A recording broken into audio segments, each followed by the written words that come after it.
and welcome to Daily Tech Tutor. In this video, I'm going to tell you how to create a waterfall chart in Google Sheets. So let's get started with the video.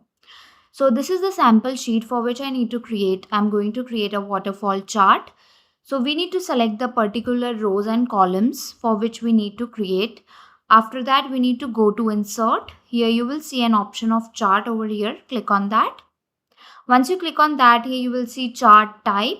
So here I have selected the waterfall chart, and as you can see, it's been created.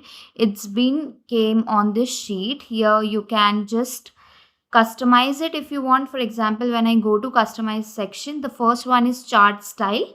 Here you can choose the background color which you want to set for the chart. Any default themes for the fonts that you want. The chart bordered color, here you can select that. It's totally up to you how you want to customize it. I'm gonna keep it light color only. Here you will see another connector line color, the lines that are connecting to each other. For that, if you want to set any color, chart and access titles, here you can edit that. The basic fonts, if you want to keep it bold, italic, you can choose it.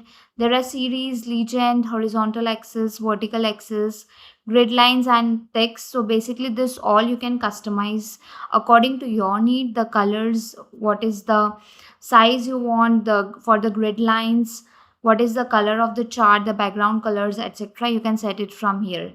And once you have customized it, you can just click on this cross icon and you can drag the particular chart over here. You can also adjust its size and you can save it. So this is how you can create the waterfall chart in Google Sheets. If the tutorial was helpful, please like and subscribe.